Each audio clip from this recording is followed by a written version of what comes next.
Bismillah. G était un important homme d'affaires. Il dirigeait une grande entreprise d'ordinateurs dans les centres de fabrication.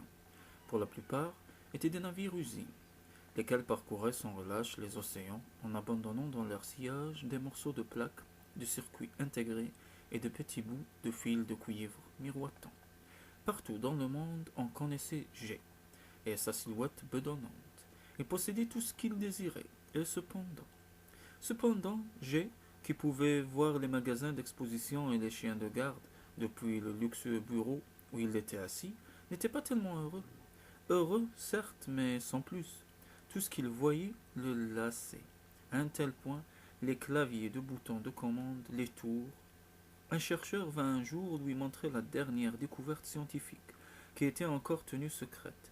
Regardez ici, ce drôle de métal influe sur le circuit. Vous voyez, les électrons parviennent jusque-là, et puis ils disparaissent. G y songea le temps d'une minute. Il commanda une automobile faite avec ce drôle de matériau. Lorsqu'on la lui livra, il monta dedans et se laissa conduire. La voiture passa le portail. Au bout d'un moment, l'automobile toute neuve arriva à proximité d'une barrière et s'arrêta net. De la guérite sortit un homme vêtu d'un uniforme bizarre qui cria à G. Content que vous ayez pu venir, monsieur G. Mais comment se fait-il que vous sachiez mon nom?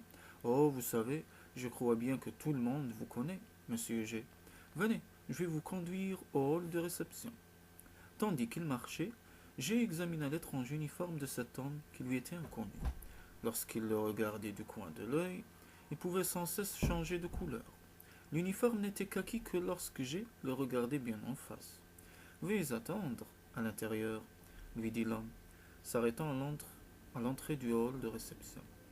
Les examinateurs seront à vous dans un instant. Les examinateurs. Eh oui, tout le monde doit passer un examen. Vous savez, je suis navré, mais on ne peut faire d'exception. Serait-ce pour une personne de votre importance? Et d'ailleurs, vous connaissez le dicton. Le règlement est fait pour qu'on l'observe.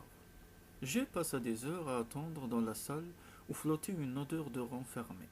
Dans le porte-revue traînait l'épave d'un magazine. J'ai voulu le lire, mais celui fut impossible.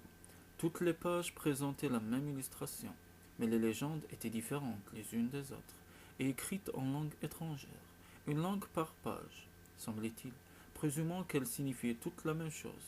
J'ai décidé de chercher la version anglaise et l'éplucha le magazine en vain. Voici ce qui était écrit. Sania Gazov, Epecha, Ederepa Anair, Zeava Nazaouf. Tralalvalta, Neauefa, Tnenerpa, Sariervu, Sael, Elbanimovoa, Tse, Eniamua, Noitin Dnoka, Allah. L'illustration représentait une flamme. Halega Sofov, Jari Haer, Gasp, Jarehan, Gaen, Jat Fau, Fain, Gat Jav, Haifal, Gaant. En regardant plus attentivement, j'ai pu discerner au centre de la flamme quelque chose qui ressemblait à un singe ratatiné. Viuv n'avait rien à y perdre excepté Viosi Gianzi. À l'arrière-plan, il distingua un trottoir, la flamme devait se trouver dans une rue. Ovni Franal Esnit Pruerslera Clevante. Tout près de la flamme, il y avait une sorte de coffre. Incapable, incapable, incapable.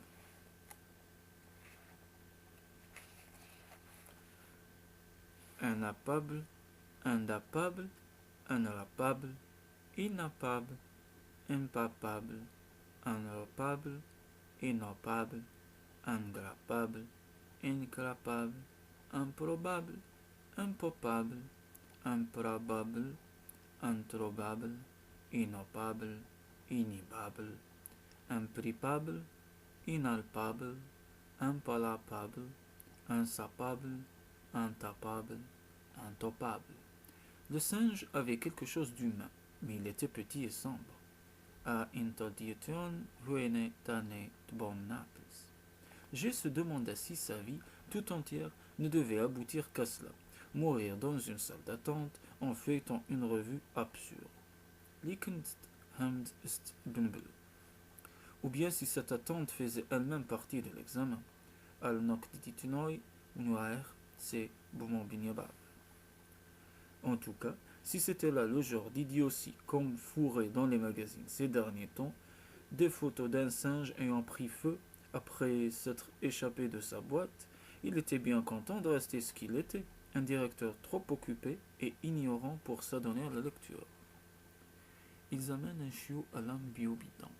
Cette fois-ci c'était lisible, mais cela n'avait guère plus de sens. Qu'était-ce au juste qu'une lame biobidant?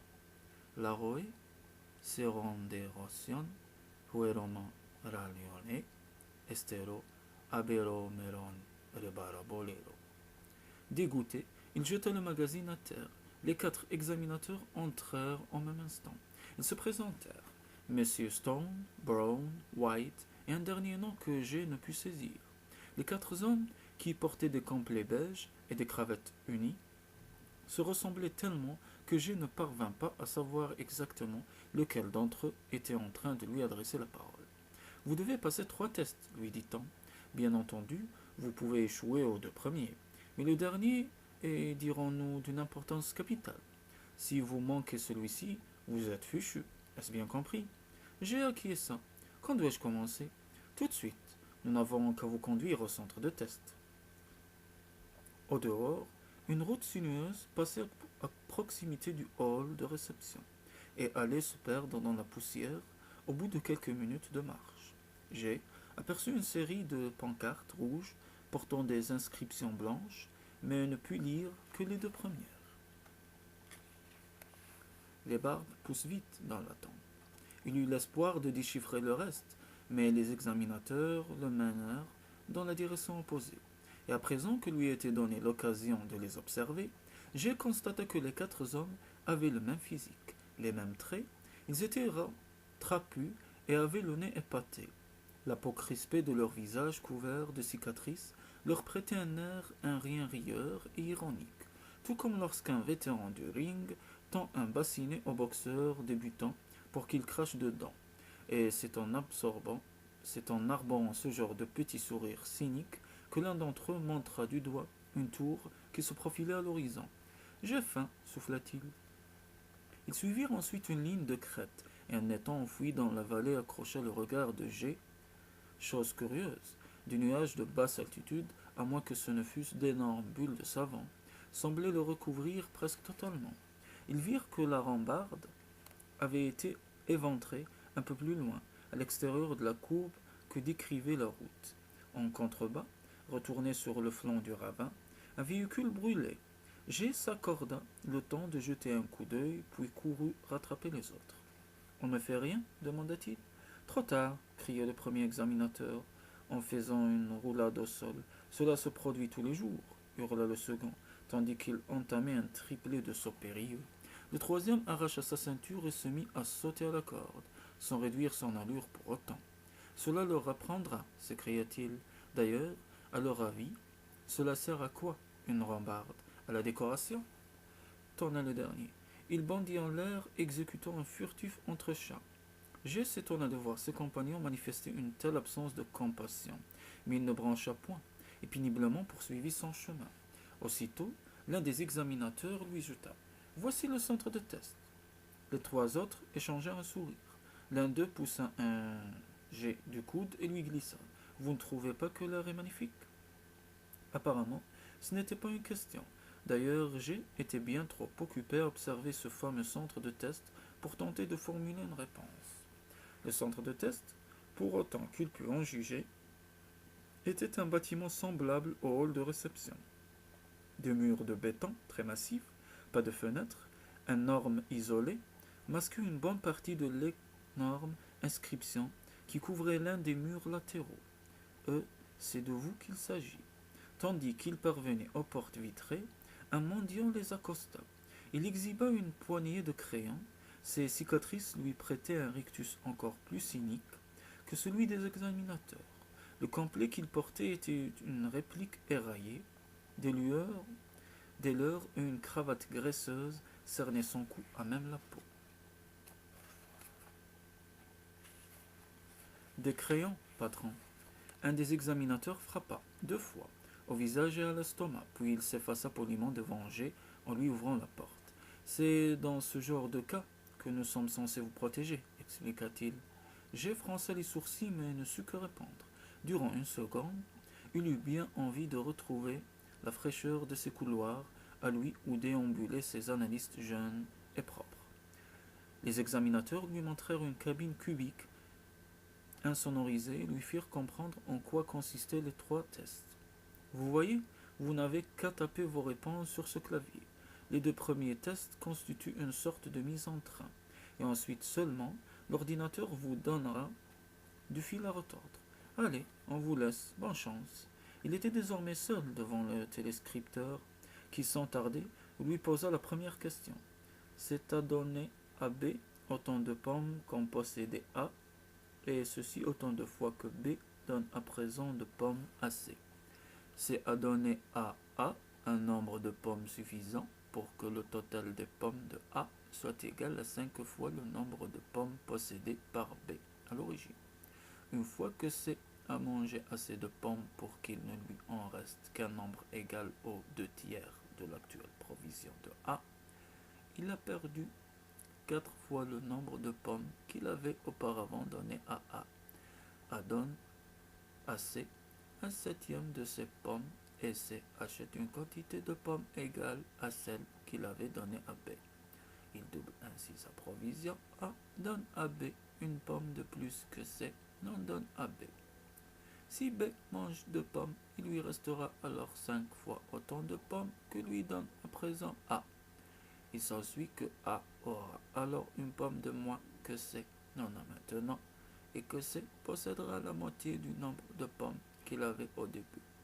B a à présent la moitié du nombre de pommes que possédait C, après qu'il eut donné à B un nombre de pommes égal à celui que A donnera à B.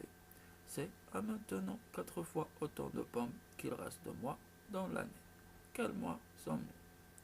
J'ai répondu, ou du moins failli répondre, puis vint la seconde question.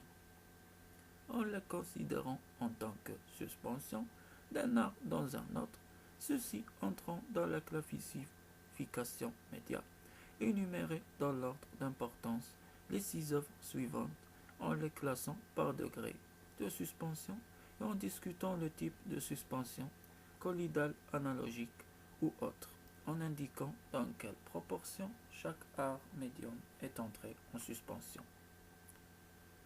Oflake der Zetweg, J.H.B. Plan pour un cerveau, Clyde, Ohio, extension, Hermut, Fontaine, J.C. Odeon O, L. Postman et L.D. Walk, perception de l'erreur. Lorsque j'ai eu tenté de répondre à la question, vint la troisième. Un prêtre et 3 religieuses ont échoué sur une île déserte à la suite d'un naufrage. La nourriture se fait rare et ils ont de fortes chances de mourir de faim avant d'être en mesure de semer et de récolter quoi que ce soit. Un accident prive le prêtre de ses 2 bras. On parvient à le sauver, mais un problème se pose. Les naufragés ont-ils le droit de manger les bras avec ou sans les index et pouces sacrés? Sans l'aide du prêtre, les religieuses ont bien du mal à mettre le sol en culture. Il est évident que d'ici quelques années, tous mourront de faim, à moins qu'ils ne se résignent à rompre leurs vœux de chasteté et à procréer. Le prêtre fait un rêve dans lequel apparaît ce qu'il suppose être un ange messager, blessé et couvert de sang, qui lui apprend que le diable a temporairement pris le contrôle du ciel, où il règne à présent en maître. Quiconque ne rendra pas immédiatement hommage à Satan sera jeté aux enfers. Cette situation n'est que provisoire, souligne l'ange. Je suis certain que Dieu avait ses raisons pour permettre une telle chose. Résolvez ces dilemmes. Pour le second test, l'ordinateur s'entr'ouvrit devant G, lui dévoilant un passage souterrain qui débouchait dans une salle où l'attendaient 3 appareils. Une machine à laver automatique, un broyeur à ordures et un poste de télévision. Suivant les indications portées par des pancartes, G ôta sa chemise, sa cravate et les mit respectivement dans la machine à laver et le broyeur. La chemise fut réduite en lambeaux en l'espace de quelques secondes, mais il réussit à récupérer sa cravate, bien que toute fouettée et maculée de graisse. Il parvint toutefois à refaire un nœud correct.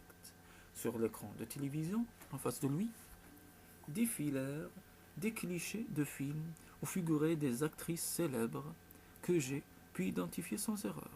Carole Lombard, Jean Tierney, Marilyn Monroe et Jane Mansfield. Leurs yeux paraissaient suivre le moindre de ces mouvements. Cette série de clichés passa plusieurs fois, puis apparurent sur l'écran les mots passés dans la pièce suivante. J'ai obéi. Il se trouvait dans la salle d'attente d'une immense aérogare. Debout, devant le portail 1, une foule éperdue en déboucha soudain, le renversa au passage en se précipitant vers le portail 3 et disparut sans s'être soucié de son état. J'ai eu tout juste le temps de se relever sur un genou et de jeter un coup d'œil sur l'autre qui saignait. Lorsqu'un second groupe entra au galop par le portail 2, balançant à bout de bras enfants et valises, il eut le loisir de constater avec satisfaction qu'il s'agissait de gens de tous les jours, des programmeurs très corrects, des joyeux touristes, de vieilles gens, des femmes vêtues de robes chamarrées, des hommes chaussés d'espadrilles et à la main, des attachés cases, des caméras et des sacs de couchage usagés bardés de fermetures éclairs, avant qu'ils ne lui passent sur le corps. Il s'enfuit par le portail 4, abandonnant âgé, une lèvre déchirée, un revers de veston arraché et quelques bribes d'une conversation animée. Sur de lentilles dérapant, attaché et très facile, avez-vous vu ce sandwich au poulet? J'ai n'eut pas le temps de s'enfuir. Il fut renversé et piétiné par des voyageurs qui, les uns succédant aux autres, de façon affolante, passèrent du portail 3 au portail 1, du 4 au 2, du 1 au 2, du 2 au 1, du 3 au 2, du 4 au 3, du 1 au 4, du 2 au 3, du 3 au 4 et du 4 au 1. Son dernier recours fut de ramper péniblement jusqu'à la pièce suivante, une salle de caserne. À sa vue, les soldats qui portaient treillis d'agresseurs et casques à panache jetèrent du jurons en espéranto. Ils ligotèrent G sur une échelle et se mirent à lui découper de petits morceaux et à les rôtir à la flamme de leur briquet. Et pourtant, malgré son intense douleur, G savait que tout ceci finirait bien. Ce qui l'éprouvait le plus, ce n'était pas tant la torture que l'interdiction de fumer. Retentit une sonnerie. Les soldats retirèrent en toute hâte leur uniforme d'agresseurs pour endosser des tenues militaires vertes. Ils découvrirent G, encore prisonnier de son échelle, et le détachèrent. Ils s'enquirent de son état. L'un d'entre eux lui déclara qu'il avait dû subir l'enfer à rester ainsi prisonnier de ses agresseurs inhumains. G lui répondit par un sourire et un haussement d'épaule et demanda si quelqu'un avait une cigarette, avec filtre si possible. Aucun des soldats ne fumait, et j'ai eu l'impression qu'on le traitait mal. Bien qu'un sergent lui offrit une barre de chocolat, il se sentait à la fois épuisé et inquiet, et il souhaitait faire n'importe quoi, vendre des crayons, n'importe quoi. Ce fut G qui, en tant que vétéran, fut chargé de prendre la tête de la parade. Durant le défilé, devant sa villa de faubourg, il vit Juan, sa femme, lui faire des signes. L'avant-cour où elle se tenait nécessitait un bon nettoyage, et il remarqua que son épouse avait changé de coiffure et que celle qu'elle avait adoptée à présent était plus souriante que de coutume.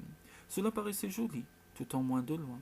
Il lui fit signe et lui répondit, songea-t-il. C'est ainsi qu'ils étaient désinvoltes, voyez-vous.